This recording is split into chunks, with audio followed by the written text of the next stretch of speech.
جاتی ہے جو سب سے زیادہ معروف ہو. معروف ترین شخصیت ہے ذات پیغمبر, ان کے ذریعے سے تعارف ہونا چاہیے تھا, لیکن نہیں. معروف ترین شخصیت ہے مولا کائنات, ان کے ذریعے سے تعارف ہونا چاہیے تھا, کہ نہیں. معروف ترین شخصیت ہے حسن اور حسین, اس لیے کہ یہ سب گھر سے باہر ہے, دنیا پہچانتی ہے, سیدہ تو گھر کے اندر ہے.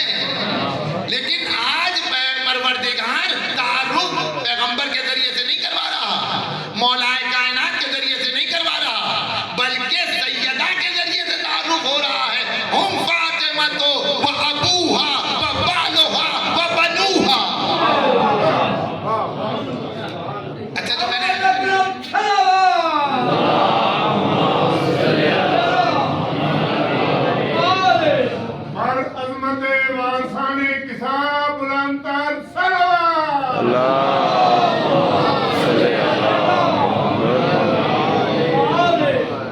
جو میں نے لفظ استعمال کیا کہ اگر بصارت کی نگاہ سے دیکھیں گے تو 5 ہیں چادر کے نیچے, صحیح ہے بات, اور اگر بصیرت کی نگاہ سے دیکھیں گے تو 14 ہیں. کیسے؟ عالم دین تشریف فرمائے, آپ پوچھ سکتے. ہم فاطمہ تو و ابوہا و بالوہا و ابناہا, نہیں, یہ نہیں کہا. و ابناہا, یہ بھی نہیں. نہ تسنیہ کا صیغہ استعمال کیا.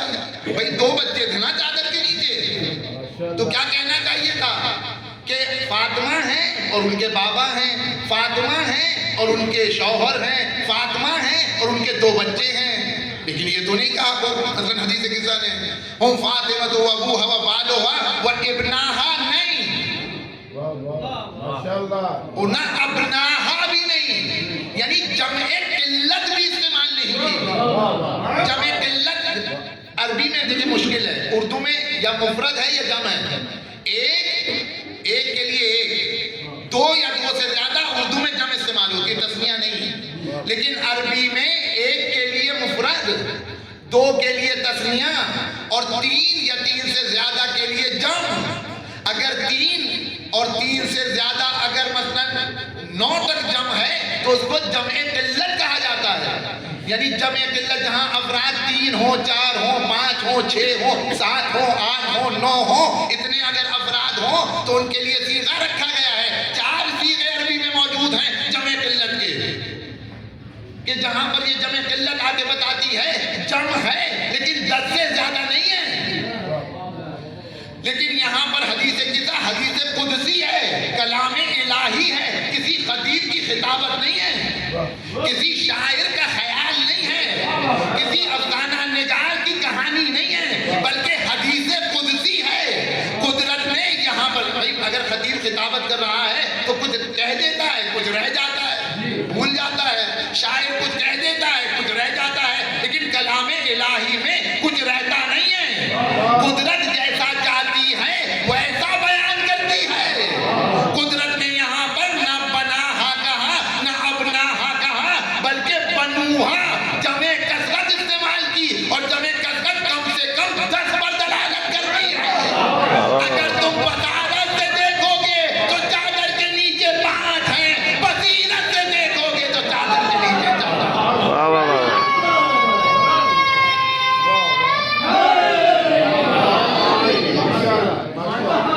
ایک سلوات پڑھے محمد و آل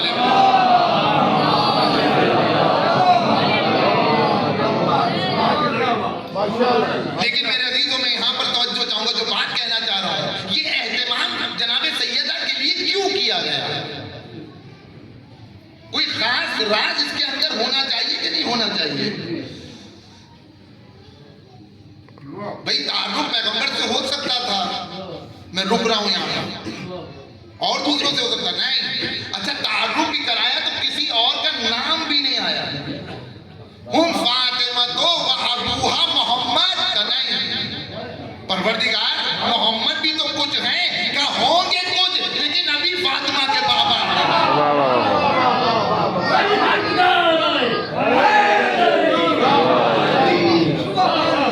ابھی فاطمہ کے بابا ہیں. ارے علی مولا کائنات ہے, کہ کائنات کے مولا ہیں, لیکن ابھی چادر کے نیچے فاطمہ کے شوہر ہیں. ارے حسنین سیدہ شباب اہل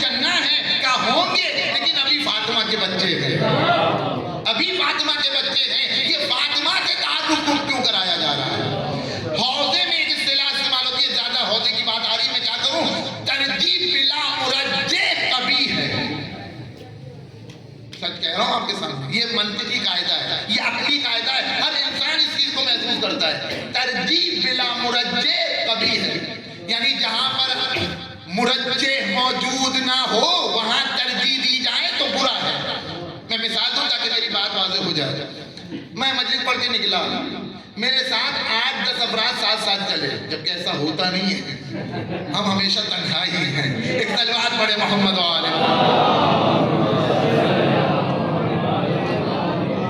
لیکن مثال تو دی جا سکتی ہے تاکہ بچے سمجھ جائیں یہ ترجیح بلا مرجح محال یا کبھی اس کے معنی کیا ہے. میں چلا، میرے ساتھ 8-9 نوجوان ساتھ ساتھ چلے، یا کچھ ضعیف افراد اور کچھ علماء کچھ بزرگ میرے ساتھ چلے. مثال لے لیجیے. گھر تک پہنچا، دروازے پہ رکا، کب پہلے آپ آئے، ان کو میں نے بھیج دیا. دوسرے نے اعتراض کیا کہ آپ نے ان کو اتنا احترام کیوں دیا، آپ نے ان کو احترام دے کر ہماری توہین کی ہے، آپ ان کو ترجیح کیوں دے رہے ہیں. تو میں نے بلا وجہ ترجیح نہیں دی ہے، یہ میرے استاد ہیں، یہ بلا مرجح نہیں ہے، یہ مرجح ہے. استاد کا احترام ہے، احترام کی خاطر ان کو میں نے آگے کیا ہے. اچھا فلاں کے لیے بھی آپ نے کر دیا کہ آپ پہلے چلے جائیے، میرے باپ ہیں. اچھا تیسرے کے لیے آپ نے کہا یہ معاشرے کی اور سماج کی بزرگ شخصیت ہے، آپ نے محسوس کیا ترجیح بلا مرجح، یعنی جہاں پر ترجیح دی جائے اور مرجح موجود نہ ہو وہاں پر برا سمجھا جاتا ہے منطق کے اعتبار سے. یہاں پر ترجیح بلا مرجح ہے یا بالمرجح ہے، آپ بتائیے. جہاں پر پیغمبر جیسی شخصیت موجود، جہاں پر مولائے کائنات جیسی معروف ترین شخصیت موجود، جہاں پر حسین کریمین جیسی شخصیت موجود، سب کو پروردگار اگنور کر رہا ہے اور فاطمہ کو لا کر کے بیان کر رہا ہے ہم فاطمہ. یہ ترجیح کیوں دی جا رہی ہے، اس کے پیچھے راز کیا ہے، میں اس پر گفتگو کروں گا آپ کے سامنے. یہ ایک مثال. دوسری مثال دے رہا ہوں اور اسی پر بات رکے گی. توجہ چاہتا ہوں میرے عزیزو. تاریخ کہتی ہے ہماری بھی، یعنی متفق بین الفریقین دونوں جگہ روایت ہے، اور ادھر تو ام المومنین حضرت عائشہ نقل کر رہی ہیں کہ کانت فاطمہ اذا دخلت، یعنی جب بھی فاطمہ داخل ہوتی ہیں تو پیغمبر 5 کام کرتے ہیں. 5 کام کرتے ہیں. اچھا یہ روایت میں نہیں کہ میں 5 کا لفظ استعمال کر رہا ہوں بچوں کے لیے. 5 کام کرتے ہیں. پہلا کام قاما، جیسے ہی سیدہ بزم پیغمبر میں آتے ہیں پیغمبر اپنی جگہ چھوڑ دیتے ہیں، پیغمبر کھڑے ہو جاتے ہیں. اور دوسرا کام کیا کرتے ہیں، کہا روایت میں قاما لہا نہیں ہے کہ ان کے لیے قیام کرتے ہیں، ان کے لیے کھڑے ہوتے نہیں. قاما الیہا، فقط کھڑے نہیں ہوتے ہیں بلکہ چند قدم بڑھ کے استقبال کرتے ہیں. اور تیسرا کام مرحبا کہتے ہیں. فقبلہا، چوتھا کام چومتے ہیں ہاتھوں کو. فقبلہا یدیہا، ہاتھوں کو چومتے ہیں. 5واں کام فاجلسہا فی مجلسہی، اور اس مقام پر بٹھاتے ہیں جس مقام پر خود بیٹھے ہوتے ہیں. یہ 5 کام کرتے ہیں.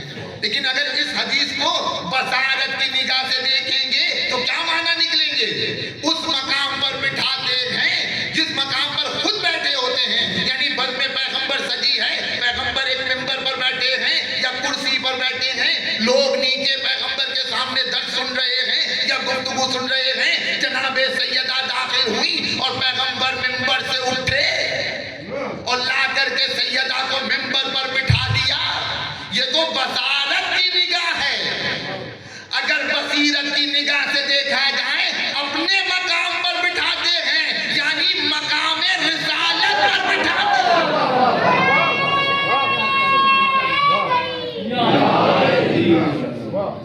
یہ میں ایسی نہیں کروں، ورنہ آپ مجھے بتائیے اس کے معنی کیا ہے. فاطمہ تو بضعۃ منی، کیا معنی لیں گے؟ فاطمہ میرا ٹکڑا ہے، یعنی میرا ٹکڑا ہے، یعنی رسالت کا ٹکڑا ہے. اس کی ولایت کا ظہور ہونا چاہیے. ابھی میں اس پر گفتگو کرنے کی طرف نہیں ہوں، لیکن میرے عزیزو توجہ کیجئے گا. ترجیح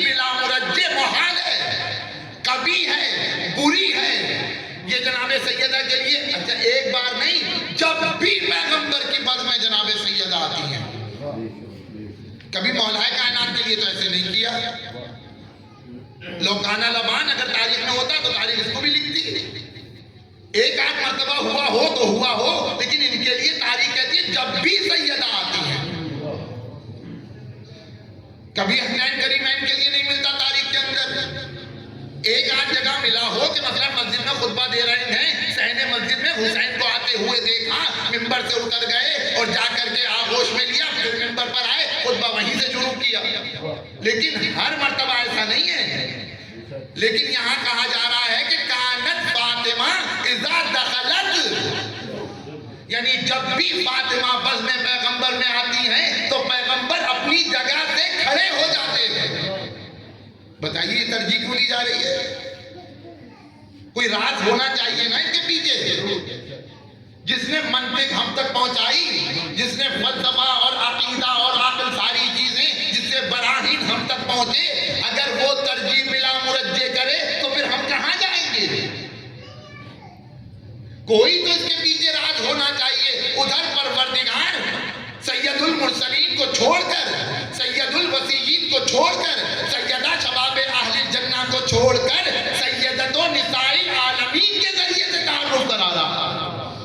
اور ادھر پیغمبر اس طریقے سے سیرت میں نہیں ملتا کہ مولا کائنات کے لیے کہ جب بھی علی آتے ہیں تو پیغمبر اپنی جگہ سے کھڑے ہو جاتے ہیں. نہیں.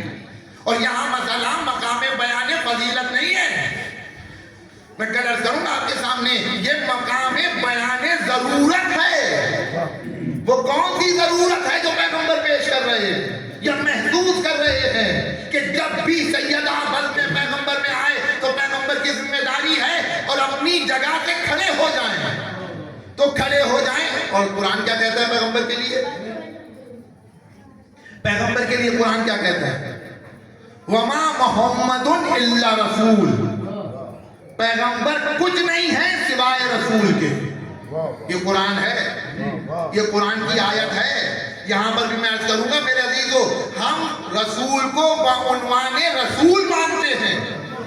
چاہے وہ گھر میں ہیں بچوں کے ساتھ تب بھی رسول ہیں, چاہے وہ مسجد میں ہیں اصحاب کے ساتھ تب بھی رسول ہیں, چاہے وہ بازار میں ہیں بعنوان تجارت تب بھی رسول ہیں. ایسا نہیں ہے کہ جب ان پر آیت آ رہی ہے تب رسول ہیں اور جب آیت نہیں آ رہی تب رسول نہیں ہے. کہنے نہیں, وما محمد الا رسول, محمد کچھ نہیں ہے. یہ نہ سمجھنا کہ مثلا کسی کے باپ ہیں, کسی کے بیٹے ہیں, کسی کے, کیونکہ دو طرح کی شخصیتیں ہوتی ہیں. ایک شخصیت حقیقی ہے اور ایک شخصیت حقوقی ہے. شخصیت حقیقی مثلا باپ اور بیٹا. بیٹا مثلا بن گیا جج, بن گیا وکیل, بن گیا پروفیسر, جو بھی کچھ بنا, لیکن جب گھر میں آئے گا تو اپنے باپ کے لیے بیٹا ہے. اور یہاں پر آ کر سیرت کہتی ہے اگر باپ ساتھ چل رہا ہو تو باپ سے ایک قدم بھی آگے نہ بڑھنا, اس لیے کہ وہ تمہارا باپ ہے. نالائق ہے وہ اولاد کہ جو اپنے باپ کا احترام نہیں کرتے. نالائق ہے وہ فرزند کہ بستر پہ لیٹا ہو اور باپ کھڑا ہو. سچ کہہ رہا ہوں آپ کے سامنے, شخصیت حقیقی میں ایسا ہے. لیکن اگر شخصیت حقوقی آ جائے, مثلا یہی بیٹا محلے کا امام جماعت ہے تو اب باپ کچھ بھی ہو, اب یہ آ کر نہیں کہہ سکتا کیونکہ میں مولانا کا باپ ہوں تو اس سے آگے کھڑے ہو کر نماز پڑھوں گا. اور نہ بیٹا کہہ سکتا ہے کیونکہ میرا بابا آ گیا تو اب میں پیچھے سے نماز پڑھاؤں گا. کہ نہیں, وہ شخصیت حقیقی میں ہے. یہاں شخصیت حقوقی ہے, یہاں باپ اور بیٹا نہیں ہے, یہاں امام اور ماموم ہے. ایک صلوات پڑھے محمد و آل محمد.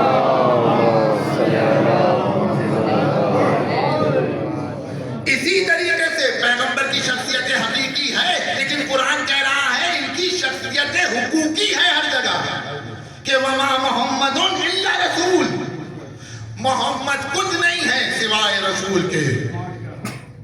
وما ينطق عن الهوى ان هو الا وحی یوحی, یہ کچھ نہیں کہتے, وہی کہتے ہیں جو وحی ہوتی ہے. اس کا کیا مطلب ہے؟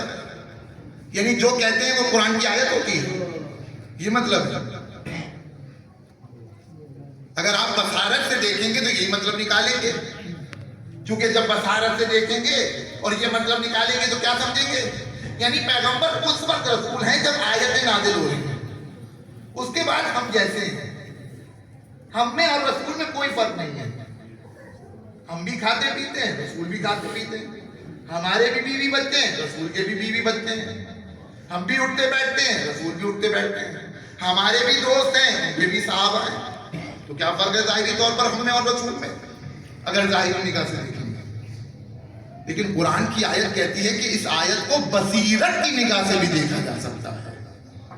کہ میں گفتگو کسی مقصد کے تحت کر رہا ہوں میرے عزیزو، کہ وَمَا يَنْطِقُ عَنِ الْهَوَىٰ إِنْ هُوَ إِلَّا وَحْيٌ يُوحَىٰ، کہ پیغمبر کچھ نہیں کہتے مگر یہ کہ جو کہتے ہیں وہ وحی ہوتی ہے۔ میں ان لوگوں سے سوال کروں گا جہاں تک میری آواز جا رہی ہے میڈیا کے ذریعے سے، اگر رسول صرف وہ کہتے ہیں جو وحی ہوتی ہے، یعنی صرف قرآن، اور اس کے علاوہ ہم کہتے ہیں، یعنی ہم کہتے ہیں نسیان ان سے ہو سکتی ہے، خطا ان سے ہو سکتی ہے، بھول چوک ان سے ہو سکتی ہے، دل پر ہاتھ رکھ کے بتاؤ پورا قرآن تم تک کس کے ذریعے سے پہنچا؟ پیغمبر کے ذریعے سے پہنچا۔ پیغمبر نے بتایا نا کہ یہ قرآن کی آیت ہے، یا آپ پر بھی فرشتہ نازل ہوا تھا کہ پیغمبر پر قرآن کی آیت اتری ہے، یہ والی آیت قرآن کی ہے، یہ غلط کہہ رہے ہیں، ایسا ہے؟ نہیں، پیغمبر نے عرب کے جاہلیت کے زمانے میں اپنی امانت اور صداقت کا کلمہ ان لوگوں سے پڑھایا ہے جو دن رات جھوٹ بولتے تھے، جو دن رات جھوٹے تھے، ان سے کہلوایا ہے کہ پیغمبر سچے ہیں۔ ان لوگوں سے امانت کا کلمہ پڑھایا ہے جو خیانت کرتے تھے۔ 40 سال محنت کی ہے پیغمبر نے اپنی امانت اور صداقت کا کلمہ پڑھانے کے لیے۔ جب امانت اور صداقت کا کلمہ پڑھ لیا، پھر کہا کہ کہو لا الہ الا اللہ۔ تو میں جو عرض کر رہا تھا، جو پیغمبر کہہ رہے ہیں وہ 3 ہاتھ سے خالی نہیں ہے، توجہ چاہتا ہوں۔ یا تو پیغمبر کہہ رہے ہیں یا تو وہ کلام الہی ہے یا کلام الہی نہیں ہے۔ اگر کلام الہی نہیں ہے تو حدیث ہے، سیدھی سی بات ہے نا بھائی۔ اگر کلام الہی نہیں ہے تو حدیث پیغمبر ہے، یعنی جو گفتگو کر رہے ہیں وہ قول پیغمبر ہے۔ اور اگر کلام الہی ہے تو یہ جو کلام الہی ہے یا تو یہ مفہوم پیغمبر ہے یا مفہوم الہی ہے۔ اگر مفہوم الہی ہے تو قرآن ہے، اور اگر مفہوم پیغمبر ہے تو حدیث قدسی ہے۔ یعنی کیا مطلب؟ جہاں پر الفاظ اور مفہوم دونوں پیغمبر کے ہوں تو وہ حدیث ہے، اور جہاں الفاظ پیغمبر کے ہوں مفہوم خدا کا ہو وہ حدیث قدسی ہے۔ لیکن جہاں پر الفاظ اور مفہوم دونوں خدا کے ہوں وہ قرآن ہے۔ لیکن آپ کو کیسے پتہ چلے گا کہ کون سی بات حدیث ہے، کون سی بات حدیث قدسی ہے، کون سی بات قرآن ہے؟ آپ کیسے بتائیں گے؟ اگر پیغمبر کو دوسرے موارد میں اپنے جیسا سمجھیں گے، کیسے فرق کریں گے کہ یہ جو پیغمبر بول رہے ہیں یہ قرآن ہے، یہ جو پیغمبر بول رہے ہیں حدیث ہے، یہ جو پیغمبر بول رہے ہیں حدیث قدسی ہے؟ کیا کون بتائے گا؟ کیا پیغمبر بتائیں گے؟ کیا پیغمبر پر جب آیت نازل ہو رہی ہوگی تبھی تو آپ ان پر اعتماد کریں گے، اور جب آیت نازل نہیں ہو رہی وہ تو پھر ہم کہتے ہیں یہاں پر مار کھاتا ہے۔ ایک صلوات پڑھے محمد و آل محمد۔ ہر اعتبار سے پیغمبر رسول ہیں، چاہے وہ قرآن کی آیات لے کر کے آ رہے ہیں تب بھی رسالت الہی کو انجام دے رہے ہیں، اگر قرآن کی آیات نہیں لا رہے ہیں تب بھی رسالت الہی کو انجام دے رہے ہیں۔ ان کا کام فقط رسالت الہی کو انجام دینا ہے۔ قرآن ایک رخ ہے، وہ تو معجزہ تھا پیغمبر کا، معجزے کے طور پر قرآن کو رکھا تاکہ رہتی دنیا تک پیغمبر کا معجزہ باقی رہے۔ اور عجیب ہے میرے عزیزو، بات سے بات نکل رہی ہے، جتنے انبیاء آئے اپنے اپنے معجزے لے کر کے آئے، اور جیسے ہی نبی گیا معجزہ بھی گیا۔ یعنی یہ انبیاء کی سیرت میں ہمیں ملا، جب بھی کوئی نبی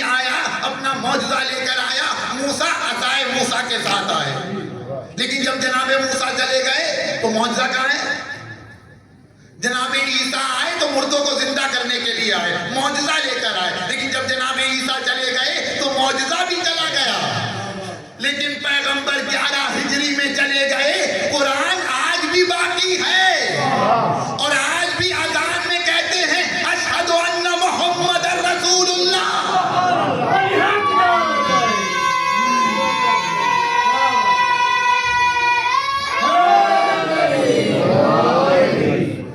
بتائیے کہاں لے کے جائیں گے ان تمام باتوں کو؟ اشہد ان محمد رسول اللہ۔ محمد اللہ کے رسول تھے نہیں، محمد اللہ کے رسول ہیں، کہاں ہیں؟ کون بتائے گا؟ کون ہے جو آج اس زمانے میں رسالت الہی کو انجام دے رہا ہے؟ نہیں بتا سکتا وہ کہ جس نے اہل بیت کے در کو چھوڑ دیا، نہیں بتا سکتا۔ لیکن ہم بتا سکتے ہیں کہ آج بھی کوئی ہے جو رسالت الہی کو انجام دے رہا ہے۔ اب یہ ایک پورا طویل موضوع ہے، میں اگر مصداق میں چلا گیا تو بہت ابہام کھل جائیں گے، لیکن میں یہیں پر رک رہا ہوں۔ ایسی شخصیت کہ جس کی گفتگو وحی الہی پر ہو، جس کا فعل فعل الہی ہو، جس کی مشیت مشیت الہی ہو، وہ کسی شخصیت کے لیے اٹھ رہی ہے۔ اس کے معنی کیا ہے؟ اس کے معنی یہ ہے رسالت الہی میں یہ چیز ہے کہ جب بھی سیدہ آئیں تو پیغمبر کھڑے ہوں۔ کیوں کھڑے ہوں؟ کیوں ترجیح دی جا رہی ہے؟ کیوں مولا کائنات کے لیے نہیں کھڑے ہو رہے؟ کیوں حسنین؟ اس میں فضیلت کا کوئی خدا نہ خواستہ ایسا نہیں ہے، کوئی ایک چیز ہے کہ جس کی طرف اشارہ ہے۔ وہ چیز کیا ہے؟ یہی بصیرت ہے۔ یہی بصیرت ہے کہ انسان اس چیز کو محسوس کرے کہ جناب سیدہ کو اتنی اہمیت کیوں دی گئی، اتنی اہمیت کیوں دی گئی۔ آخری بات میرے عزیزو، اور بات تمام ہو جائے گی۔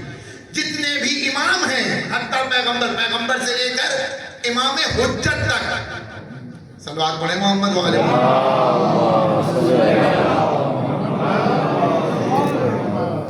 وہ جو کام کرتے ہیں فعالانہ کرتے ہیں، انفعالی صورت ان کے اندر نہیں ہوتی۔ اب یہ بھی حوضی کی اصطلاح ہے، کیا کروں آج حوضی کی باتیں بہت زیادہ آ رہی ہیں زبان پر۔ ایک صلوات پڑھیں محمد وعلیہ۔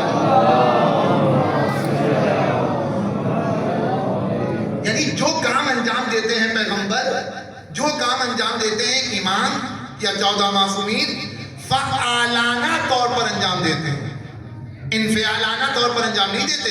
یعنی کیا مطلب؟ یعنی جب بھی کوئی فعل انجام دیتے ہیں تو مؤثر ثابت ہوتے ہیں، متاثر ہو کر کے کوئی فعل انجام نہیں دیتے ہمارے اور آپ کی طرح۔ ایسے نہیں کہ کسی سے متاثر ہو کر کے کوئی فعل انجام دے رہے ہیں۔ مثلا کل تک نماز نہیں پڑھتے تھے، کسی شخصیت سے متاثر ہو گئے تو آ کر کے نماز پڑھنی شروع کر دی۔ اس طرح سے ائمہ اور اہل بیت اور پیغمبر متاثر ہو کر فعل انجام نہیں دیتے، منفعل نہیں ہوتے یہ لوگ، بلکہ ہمیشہ مؤثر رہتے ہیں۔ اب یہ کیوں مؤثر ہوتے ہیں، متاثر نہیں ہوتے، یہ ایک الگ بحث ہے۔ ہمیشہ مؤثر رہتے ہیں، کوئی بھی کچھ آ کر کے کہہ دے ان کی شخصیت پہ کوئی اثر نہیں پڑتا۔ یعنی جو کام کرتے ہیں، یعنی میں ترجمہ کر رہا ہوں بچوں کے لیے، جو کام کرتے ہیں وہ با مقصد کرتے ہیں ایک، اور جو کام کرتے ہیں با مقصد کرتے ہیں، اور ان کا کام مؤثر ہوتا ہے، متاثر نہیں ہوتا۔ یعنی کیا مطلب ہے اس کا؟ اس کا مطلب یہ ہے یعنی جو بھی کر رہے ہیں خدا کے لیے کر رہے ہیں، انہیں معلوم ہے، یعنی ان کے اندر للہیت پائی جاتی ہے، ان کے اندر خلوص پایا جاتا ہے، ان کے اندر دکھاوا نہیں پایا جاتا، ان کے اندر کسی کو دیکھ کر عمل انجام دینے کی کیفیت ان کے نہیں ہے۔ یعنی یہ جو کر رہے ہیں خدا کے لیے کر رہے ہیں۔ اب چونکہ خدا کے لیے کر رہے ہیں تو مؤثر واقع ہو رہے ہیں، اس لیے مؤثر واقع ہو رہے ہیں۔ اب میں مثال دے رہا ہوں، اس پر توجہ کریں اور بات تمام ہو جائے گی۔ اور یہ جو دو سوال ہیں کہ جناب سیدہ کو اتنی اہمیت کیوں دی گئی، انشاءاللہ آنے والی تقریر میں آپ کے سامنے عرض کروں گا، لیکن توجہ کریں، یا پیغمبر اتنی اہمیت جناب سیدہ کو کیوں دے رہے ہیں؟ امام حسین جب مدینے سے چلے تو کتنوں نے روکنا چاہا یہاں نہ جائیں وہاں نہ جائیں. آپ کون ہوتے روکنے والے؟ آپ کو معلوم نہیں یہ جانے والا کون ہے؟ یہ امام ہے. اس کا قدم قدم مشیت الہی میں ڈھلا ہے, مرضی الہی میں ڈھلا ہے. اور جو میں نے لفظ استعمال کی ہے کہ ہر فعل مؤثر ہوتا ہے, متاثر ہو کر کوئی امام عمل انجام نہیں دیتے. ایسا نہیں ہے کہ یزید نے بیعت کا تقاضا کیا تھا تو چل دیے. غلط ہے یہ تصور اگر کوئی کسی کے ذہن میں ہے کہ مدینے سے اس لیے نکل رہے ہیں کیونکہ یزید نے بیعت کا تقاضا کیا تھا, کیونکہ یزید قتل کرنا چاہتا تھا, تم منفعل ہو گئے اور چل دیے. امام نے جواب دیا, اور مشہور ہے, آپ سب مجھ سے بہتر جانتے ہیں, لیکن اس اعتبار سے دیکھیے, ان اللہ شاء ان یرانی قتیلا, خدا یہ چاہتا ہے کہ مجھے قتیل دیکھے. چپ کرا دیا, لیکن پھر بھی لگے ہوئے. اچھا بیوی بچوں کو نہ لے کے جائے, یعنی پیچھے نہیں ہٹ رہے. امام نے جواب دے دیا ہے کہ بھائی میں خدا کے لیے نکل رہا ہوں, خدا یہ چاہتا ہے کہ مجھے قتیل دیکھے. اچھا چلے جائیے, قتیل ہو جائیے, ان کو کیوں لے کے جا رہے ہیں؟ پھر جواب دیا ان اللہ شاء ان یراہن سوائے, کہ خدا یہ چاہتا ہے کہ ان کو اسیر دیکھے.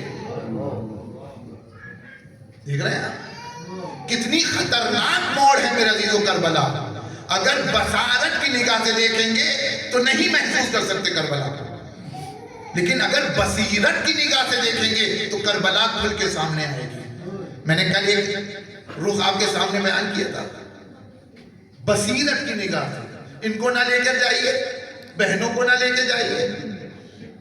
مسئلہ نہیں سمجھ پا رہے کہ دین کی بقا کی ضمانت فقط قتل حسین نہیں ہے, بلکہ زینب کی اسارت بھی ہے, اور وہ ولایت جو جناب زینب کے پاس ہے اس کا ظہور ہو.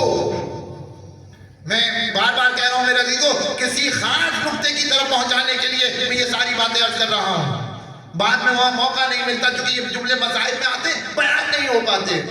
کتنا خطرناک موڑ ہے بازار کوفہ. ذرا سوچئے, جناب زینب گفتگو کرنا چاہتی ہیں. میں نے کہا کہ یہ مؤثر ہے, کبھی متاثر نہیں ہوئے کسی سے. زینب گفتگو کرنا چاہتی ہیں, خطبہ دینا چاہتی ہیں, لیکن لوگ شور مچا رہے ہیں, لوگ تالیاں بجا رہے ہیں, خواتین ہل ہلا کر رہی ہیں. یعنی ایسا ماحول کریٹ کیا جا رہا ہے کہ علی کی بیٹی بول نہ پائے. میرا عزیزو میں یہاں خطابت کر رہا ہوں, کوئی یہاں سے بول اٹھے, کوئی یہاں سے بول اٹھے, اوپر سے خواتین گفتگو کرنا شروع کر دیں تو میں گفتگو نہیں کر سکتا. یعنی خطیب کی خطابت کے لیے شرط یہ ہے کہ لوگ چپ بیٹھیں تاکہ وہ بول سکے.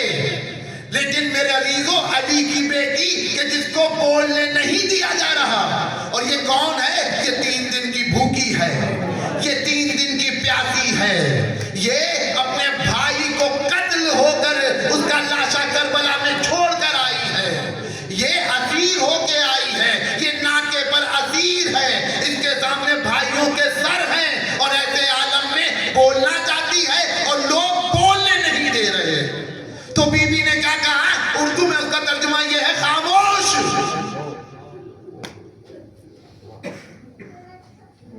مجھے بتائیے کون سی آیت پڑھی جناب زینب نے؟ کون سی مناجات کی؟ کون سی دعا مانگی؟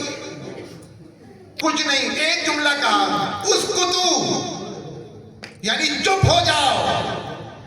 اس بولنے کے 2 اثر ہوئے.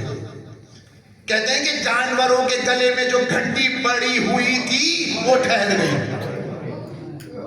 لوگوں کے سینوں میں سانسیں گھٹ گئیں.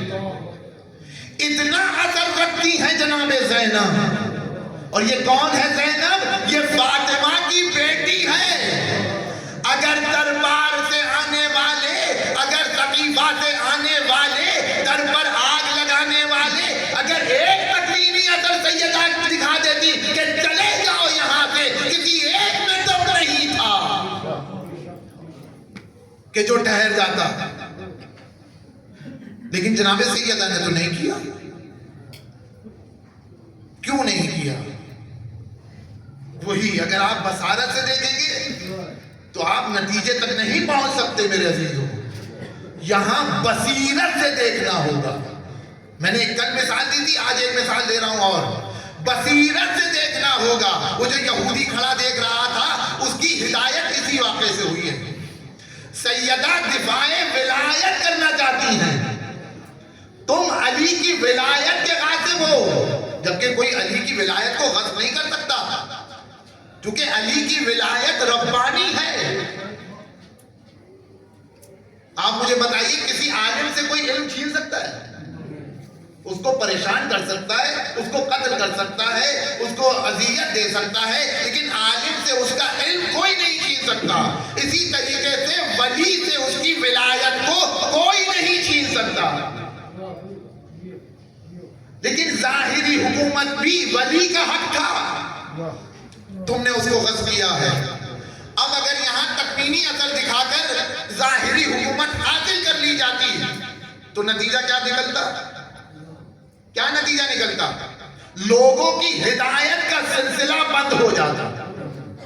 دیکھ رہے ہیں آپ, یعنی جو کچھ اہل بیت کر رہے ہیں وہ اس لیے کر رہے ہیں تاکہ لوگ ہدایت پا سکیں. ورنہ وہ علی جو خیبر میں علی ہے, جو خندق میں علی ہے, جو احد میں علی ہے, جو بدر میں علی ہے, وہ مدینے میں بھی تو علی ہے. وہ خاموشی سے اپنے ہاتھ میں رسی کیوں بندھوا رہا ہے؟ کیوں؟ انسان اس سوال کی طرف جائے. اس لیے کہ علی کو ولایت میں, جو علی کو ولایت ملی ہے اس کا تقاضا لوگوں کی ہدایت ہے, حکومت حاصل کرنا نہیں ہے. ہاں حکومت کے ذریعے سے ہدایت آسان تھی, جیسے پیغمبر نے شہروں کے شہر مسلمان کیے, لیکن جہاں حکومت نہیں ہوئی وہاں ہدایت میں مشکلات کا سامنا کرنا پڑا. لیکن میرے عزیزوں, ولی کی ذمہ داری ہدایت تھی. اگر یہ آپس میں حکومت کے لیے لڑ جاتے اور اپنا تکوینی اثر دکھاتے تو لوگ یہ کہتے کہ یہ بھی حکومت کے لیے لڑ رہے ہیں, یہ بھی حکومت کے لیے لڑ رہے ہیں, کیونکہ دونوں طرف پیغمبر کے رشتہ دار ہیں. ادھر بھی پیغمبر کے رشتہ دار, ادھر بھی پیغمبر کے رشتہ دار, ادھر بھی پیغمبر کے چاہنے والے, ادھر بھی پیغمبر کے چاہنے والے, ادھر بھی قرآن کی تلاوت کرنے والے, ادھر بھی قرآن کی تلاوت کرنے والے. حق اور باطل مشتبہ ہو چکا تھا. سیدہ یہ چاہتی تھی کہ حق حق نظر آئے, باطل باطل نظر آئے. ورنہ کیسے پتا چلتا؟ کیونکہ خود پیغمبر نے کہا تھا فاطمہ تو بضعۃ منی, فاطمہ میرا ٹکڑا ہے. ارے جس کو پیغمبر اپنا ٹکڑا کہے اس کے ساتھ کوئی بے ادبی کرے. اگر سیدہ نہ چاہتی تو کوئی بے ادبی نہیں کر سکتا تھا, لیکن سیدہ چاہتی ہے کہ بے ادبی ہو تاکہ باطل کا چہرہ بے نقاب. ایک صلوات پڑھیں محمد و آلہ.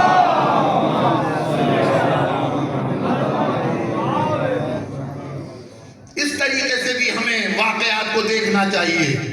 اگر اس طریقے سے واقعات کو دیکھیں گے بہت سے مسائل حل ہو جائیں گے. کون سی ایسی جگہ تھی کہ جہاں پر پیغمبر نے ایک قضیہ نہیں چھوڑا؟ جگہ جگہ مختلف روایات ہیں, ہمارے یہاں بھی موجود ہے اور غیر کے یہاں بھی موجود ہے. فاطمہ تو بضعۃ منی, فاطمہ میرا ٹکڑا ہے. من آذاہا فقط آذانی, جس نے اسے ستایا اس نے مجھے ستایا. کبھی کہتے ہیں فاطمہ تو بضعۃ منی, فاطمہ میرا ٹکڑا ہے. فَإِنَّهَا بَابُهَا بَابِي, یہ وہ ہے کہ جس کا دروازہ میرا دروازہ ہے, جس کے گھر کا دروازہ میرے گھر کا دروازہ ہے, جس کا گھر میرا گھر ہے. میں کہوں گا یا رسول اللہ یہ کہنے کی کیا ضرورت ہے؟ کب بصارت سے میرے جملے کو نہ دیکھو, بصیرت سے دیکھو. جو میں دیکھ رہا ہوں وہ تمہاری آنکھیں نہیں دیکھ رہی. ابھی چند دن رکو, بات سمجھ میں آ جائے. یہی ہوا. ابھی پیغمبر کو دفن ہوئے 3 دن نہ گزرے تھے. وہ پیغمبر جو یہ کہتا ہوا دنیا سے چلا گیا کہ اے لوگو سیدہ کے گھر کا دروازہ میرے گھر کا دروازہ، اے لوگو سیدہ کا گھر میرا گھر ہے۔ اے لوگو اگر تم نے سیدہ کو اذیت دی یعنی مجھے اذیت دی، سب پر حجت تمام ہو گئی۔ لیکن اس کے بعد یہ سب میرے عزیزوں یہ پروگرام ہے خدا کا، یہ نظام الہی ہے کہ لوگ ہدایت پائیں، لیکن اس ہدایت کے لیے سیدہ کو اپنی چند پسلیاں توڑوانا پڑے، اس مرحلے سے گزرنا پڑے گا۔ لوگ آئے کہ اے علی گھر سے نکلو اور بیعت کرو، اگر بیعت نہیں کرو گے تو ہم تمہارے گھر کو جلا دیں گے، اگر بیعت کے لیے گھر سے باہر نہیں آئے تو گھر کو آگ لگا دیں گے۔ پورا واقعہ میں نے کل آپ کے سامنے پیش کیا۔ آپ کو معلوم ہے اس واقعے کا نتیجہ کیا نکلا؟ سیدہ کی چند پسلیاں ٹوٹ گئیں، سیدہ کا بازو زخمی ہو گیا، سیدہ کے رخسار نیلے ہو گئے۔ فضہ کہتی ہیں کہ اس واقعے کے بعد میں نے دیکھا کہ بی بی اپنا چہرہ علی سے بھی چھپا دے۔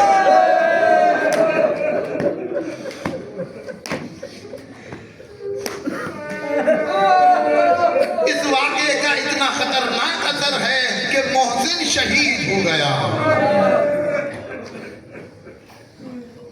اب سیدہ کو اٹھنے کے لیے عصا کے سہارے کی ضرورت ہے، چلنے کے لیے عصا کے سہارے کی ضرورت ہے۔ حال یہ ہے کہ اب بی بی سیدھے ہاتھ سے تسبیح نہیں پڑھ سکتے۔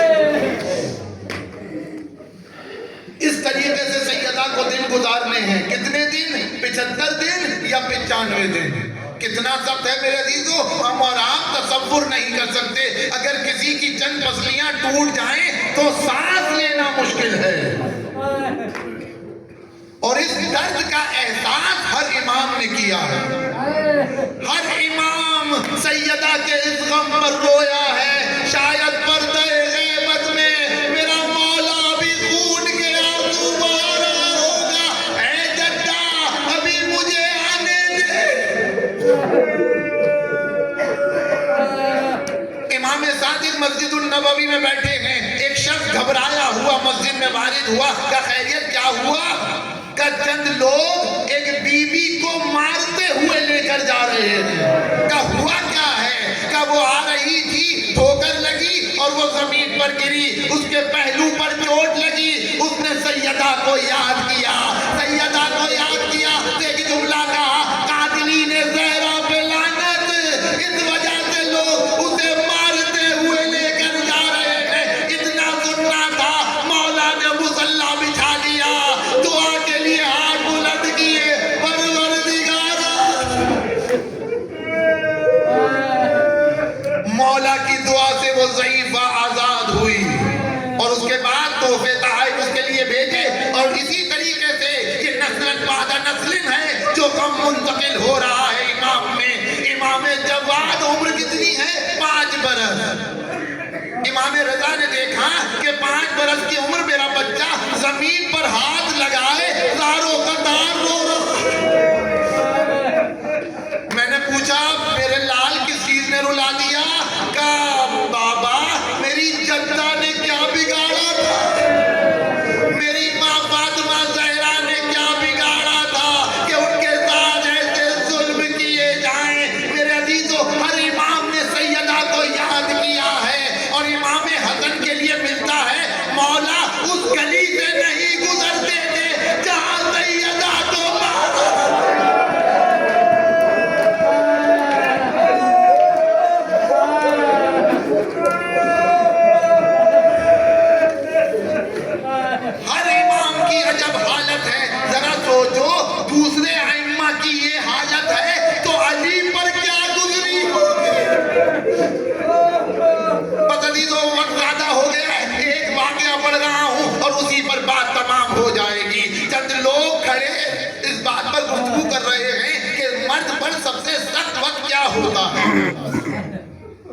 نے کہا اس کا بچہ کوئی فرمائش کرے اور وہ فرمائش پوری نہ کر سکے تو جو سخت باپ پر گزرتی ہے، جو اذیت باپ کے دل کو ہوتی ہے، اس سے سخت موقع باپ کے لیے کوئی نہیں ہے۔ کسی نے کہا نہیں، اس کی زوجہ کوئی فرمائش کرے۔ اسی طریقے سے گفتگو ہو رہی ہے کہ مرد پر سخت وقت کیا ہوتا ہے۔ گفتگو ہو رہی تھی، کیا دیکھا؟ ایک کوچے سے علی آ رہے ہیں، مولا کو آتے ہوئے دیکھا۔